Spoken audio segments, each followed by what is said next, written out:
Hello beautiful soul! Welcome back to my channel. This is my channel. Excuse me mga anak. Capricorn, this reading is for you, kabayan. Kunin mo, ay. maraming salamat muna sa aking subscriber, new subscriber, cross-watcher, at sa mga bagong pasok dyan. Welcome na welcome kayo sa bahay ni Ate Aimee. Salamat din sa nakataba ng puso ninyong mga comments at sa mga nagpa-personal reading.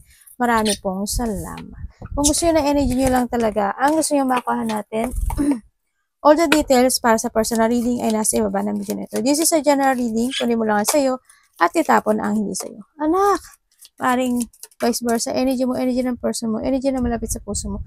Nangyayari, or mangyari. Use your own intuition. Lawakan natin isipan. Marami kayong energy sa mundong ito. This is an energy reading. Kunin mo lang ang kung ito is energy mo, anong gender mo, anong edad mo. Kung this is your energy, it's good. May advantage ka. Do not be tempted to lower your standard. Okay, mag-focus ka sa red flag, ano? Nandito yung sitwasyon mo kung may mga bagay na siguro hindi yung pagiging mata. Yung iba siguro is magpapakatatag. Kumbaga, hindi nila ibababa yung sarili nila, yung pride nila, yung ego nila, maring ganun. Tips nyo, or you need to focus to a red flag. Unsuccessful outcome to a problem. May mga sitwasyon na hindi totally magsasuccessful. Lalo na kung this is a relationship, ano, sa nakikita ko dito, medyo hindi yata successful ang nangyari dito. Hindi naging maganda yung outcome. Money will be coming to you. Kung sa pera naman, it's good. No? Kasi your hard work and effort dito. Kung bagay, this is a career, Kung baga, nahandin yung paglago, no? Nagpo-focus ka naman sa trabaho mo, sa mga obligation mo, ganyan. Kaya maaring magiging maganda ang flow ng iyong money or ng iyong career this June. October, 10 hours, 10 days, 10 weeks, 10 months, or by October. Yan. October also is, ano siya, pagbabago kasi ito Pagbabago siya. O something happen na magkakaroon na pagbabago sa buhay mo. Dito. No? Siguro magiging maganda yung after na nagkaroon ng freezing situation in life, maaring this time is maaring magiging maganda yung flow niya. Maaring this is related to a money, career, ganyan, or any situation. O kaya October is may tao na malapit sa puso mo o kakilala mo na may birthday na October. Dealing or relationship with a man. Maaring ikaw ito, no? Or someone into your life, kapatid mo, kuya mo, karelasyon mo, kasama mo sa trabaho, kasi nandito rin din si career. And then, maaring siya yung may red flag sa'yo, no? Maaring siya yung hindi maganda yung connection mo, ganyan. Hindi naging maganda yung kaya nagkaroon sa broken bridge. Ipasok mo kung sino man siya sa'yo. At maaring kung itong nakikita kung sino man ito kasi may sa vice versa. Maaring itong tao na to is nagkaroon siya or gusto niya kumonek sa'yo sa nakikita ko ito. Nagkaroon na pagbabago sa kanya and want to connect sa'yo dito. No, maaring na hindi yung sitwasyon na gusto niya na magbigay ng effort and hard work sa'yo sa nakikita ko dito. Maaring nagkakaroon siya ng pagbabago. Kaso medyo mataas lang yung ego niya dito sa nakikita ko dito. Kasi maaring na hindi sa sitwasyon na hindi naging maganda talaga yung connection ninyong dalawa.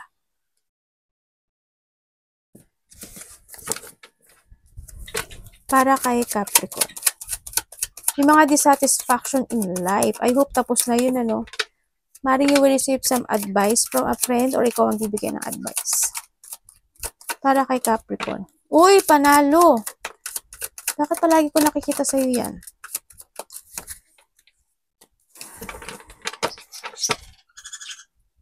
Tayo dyan. May course ka. Taong galit.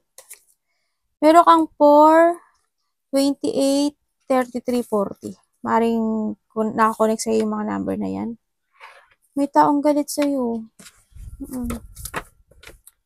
May curse ka, May taong galit. May taong inis sa'yo. Meron din akong nakikita dito na problema. May mga misfortune. Maring may tao na nagkaroon siya ng galit sa'yo because of the broken promises, broken bridge situation. Kaso, sabi ko sa'yo, dito si, si ego Diba? Maaring nagalit siya sa'yo. No? Kung sino man tong nakakonekto sa'yo. Ang nakita ko dito. Sana hindi kayo nakakurse ha. I hope. O maaari ito is galit na gusto niya lang na malasin ka. Gusto niya lang na ganito, kung may karelasyon ka na iba, sana hindi mag-success. Yung mga ganun sitwasyon. Maaari ikaw ito or vice versa. Nakita ko dito. And then also, may mga agreement. Ako nakikita dito by this June. Magkakaroon ng mga maaring may pagbabatiin ka or magkakaroon ng pagbabati. Ikaw man or may pagbabatiin ka. Ganyan. Either sa relationship mo, sa nakita ko dito, or sa mga kasama mo sa trabaho. Kung sino man yan na-connect sa'yo na hindi naging good term. Ganyan. Or nandito rin yung sitwasyon na may mga, andito si Kariro. Andito rin siya, oh. Yan. Andito rin si Flag. Andito ka talaga sa sitwasyon na hindi mo ibababa yung ego mo. O kaya andito yung sitwasyon na hindi yung self-esteem o lakas ng loob mo, confession mo, o hindi yung sitwasyon mo na katatagan sa mga bagay na magkukumit ka, either sa relationship o sa trabaho mo. May mga paninindigan ka rin. Sa nakita ko dito. Pero mag-ingat ka sa mga taong galit sa'yo. May mga consideration. Ano pa pwede ko malaman kaya ano? Meron nga dito, oh. Yan, oh. May nagkaroon ng dissatisfaction, no? May alaga kayong rabbit? Aso o rabbit?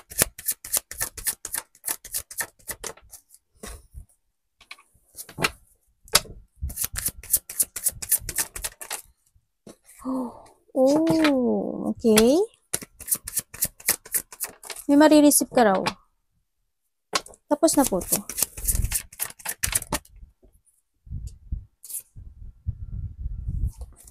Tapos na po ito.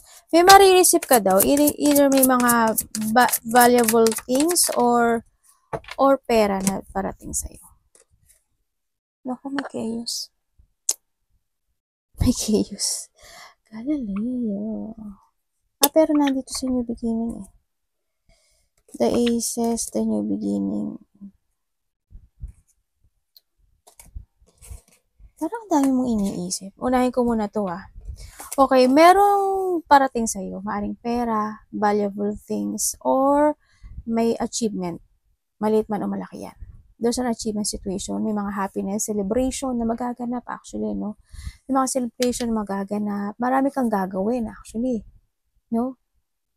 Kumbaga magiging aligaga ka siguro sa iba sa inyo or pag-iisip nyo. Ganyan. Ando din yung sitwasyon sa iba sa inyo is may mga getting together, reunion, family, unity, parties, events, surprises, ganyan. Siguro may mga pagbabagong magaganap sa buhay mo this month ng June sa nakikita ko dito. Iba dito, maaari pupunta kayo ng wedding o kaya may tao na magbibigay ng promises sa'yo, ganyan. May tao makakaramdam ka na pagpapahalaga sa kanya. May tao na there's an enjoyment. Happiness, joy, enjoy, or fun situation ako nakikita. Paring iba dito close relationship ang getting together. You will enjoy the fruit of your labor or success this month. Ang nakikita ko dito sa iba sa inyo. Pero ang nakikita ko dito, medyo yung iba sa inyo, hindi ko nakikita na mahilig kayo makapagsalamuha sa maraming tao. Kumbaga, andun yung pag-iwas, no? Mari umiiwas kayo, siguro andun yung kung kayo is in a public naman, pero hindi ko nakikita na ikaw mismo yung gagawa ng sarili mo na gusto mo pumunta sa maraming tao. Hindi. Kumbaga, kung sa work yun, wala tayong magagawa kasi work mo yun, di ba? Kailangan mong gawin yun. Pero yung nakikita ko sa'yo dito is, mari may umiiwas ka rin sa mataong lugar, ganyan, o sa mga sitwasyon na hindi nakapagpapagulo ng isipan mo, mga ganyan. Mayroong good news ako nakikita sa'yo. May achievement, good news, happiness, and fulfillment.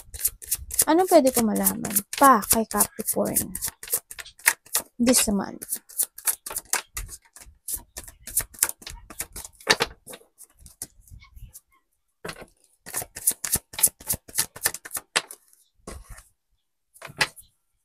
Ano po to?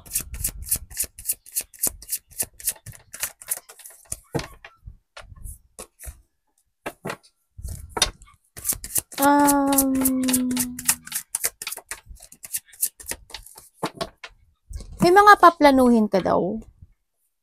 Uumpisahan, sisimulang muli, mga ganon. May mga paplanuhin kang bagay-bagay o may mga idea ka na nagagawin or may isip o may mga creative idea halimbawa na gusto mong mangganap o mangyari. Pero ang nakikita ko dito is medyo mapipressure ka ata. Yan, may mga pressure situation ako na nakita sa iba, sa mga pagpaplano, sa mga hihintayin, yan. O kaya magkakaroon ka ng limitation sa buhay mo kasi hindi mo kayang gawin lahat ng plano mo this time. Yun ang nakikita ko sa iyo. Ay, ano ba yan? Sana hindi. Baka sa trabaho mo, ganyan sa iba. Pero may mapipressure ka raw. May mga sitwasyon na iintindihin mo na lang. May mga sitwasyon na magiging mahina ka. Sana hindi ka magkasakit. Diba? Universe, explain mo pa nga sa akin to.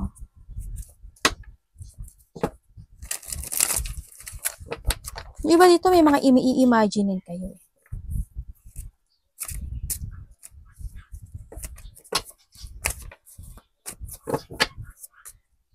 Universe, anong pwede ko pang malaman kay ano?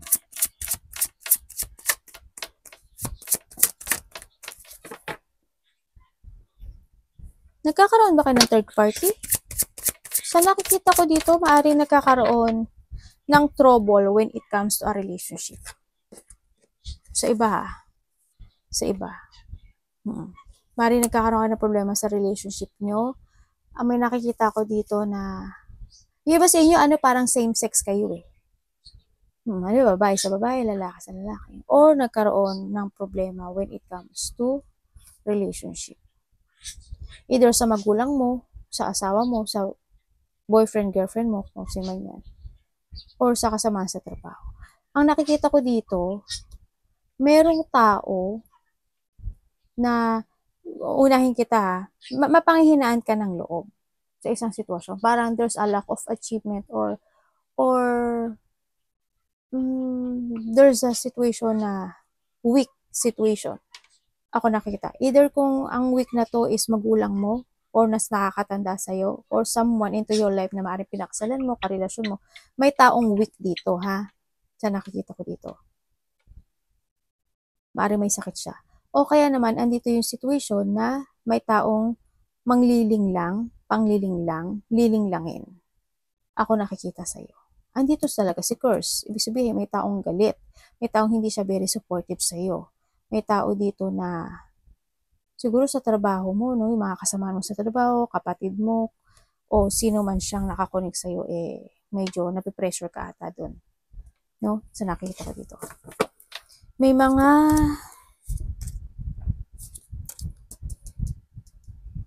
nagkakaroon ng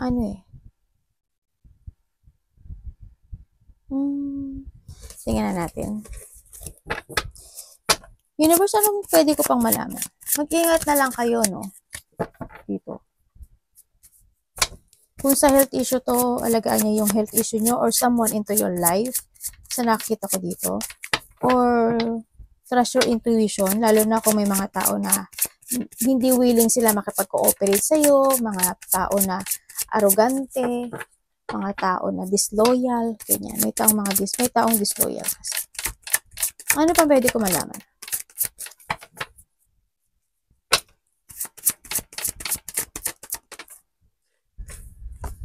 Kung magkakaroon ng offering dito, sa nakita ko dito, mag-ingat ka na lang. Maaring magpapanggap yun sa'yo. Maaring may tao magbabait-baitan, no, o may taong nagpapanggap. parang handi siya sa sitwasyon na ayaw niya ipakita sa'yo yung tunay na kulay.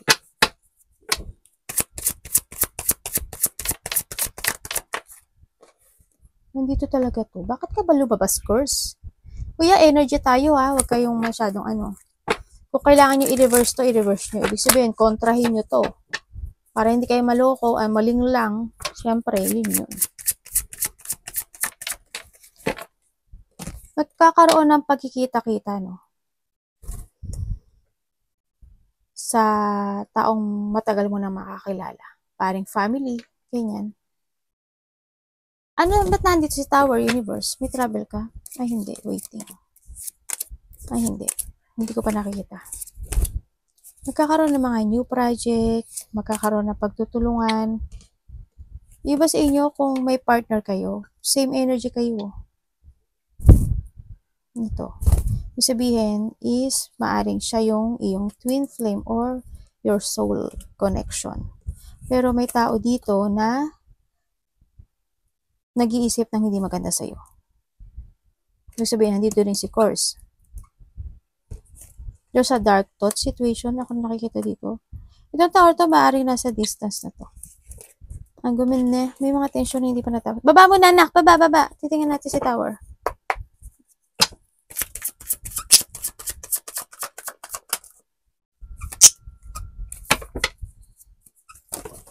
Universe, ano po yun? Okay. Okay. Ang nakikita ko dito is parang may isang sitwasyon sa buhay mo na ililib behind mo na. Or you will escape sa isang sitwasyon or makakaalis ka na sa isang sitwasyon mo sa buhay mo na hindi nag-work sa'yo anymore. Ano yung sakit na kamay ko? You're getting away with something. May mga abandonahin ka na, ganyan.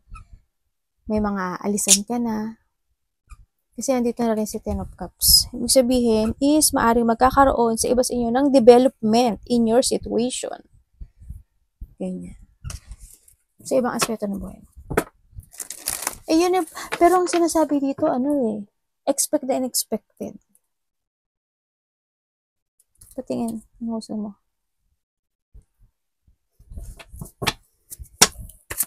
Universe, pwedeng explain mo pa sa akin si, expect the unexpected?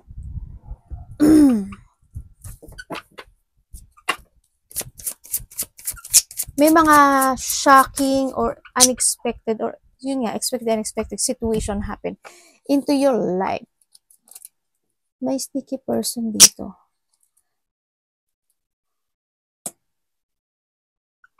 May cheating or may mangloloko sa'yo o lolokohin ka, bibiruin ka, mga ganyan. O kaya may magmamadjak sa'yo. Ang nakita ko rin dito is maaring may mga tao na pag-uusapan ka dito o pag-uusapan mo.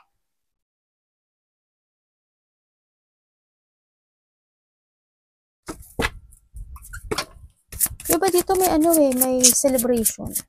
Siguro may mga pupuntahan kang gathering, tulad ng sinabi ko kanina. Yung collaboration. May happiness.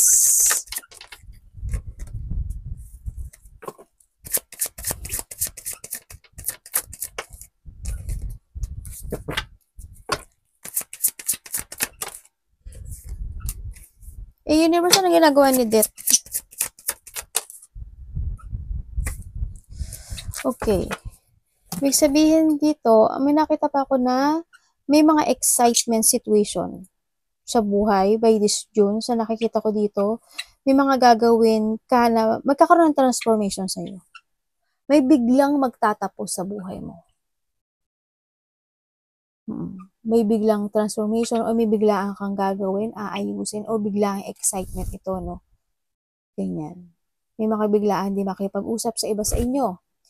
Maaaring magkakaroon ng mga dealing, partnership, or may mga tao na mag-share ng goals sa'yo, may either teamwork ito, or something dealing, or there's a recognition. Sorry Iba dito may mga gagawin kayo na siguro may mga i-evaluate kayo ng mga bagay-bagay na gusto nyo na mga new plan, or uumpisahan, or ano yung i-let go, ano yung ita-transform, mga ganyan.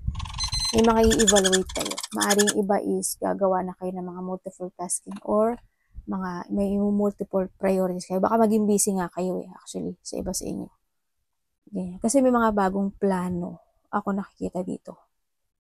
Sa iba dito, something outgoing. Siguro magiging iba is magiging, anak! Naku po! Huwag mo sirain yan, anak. Alam ba, anak? Mahal yan, anak. Paluga ka. Yan, may mga outgoing situation, outgoing fun, ganyan.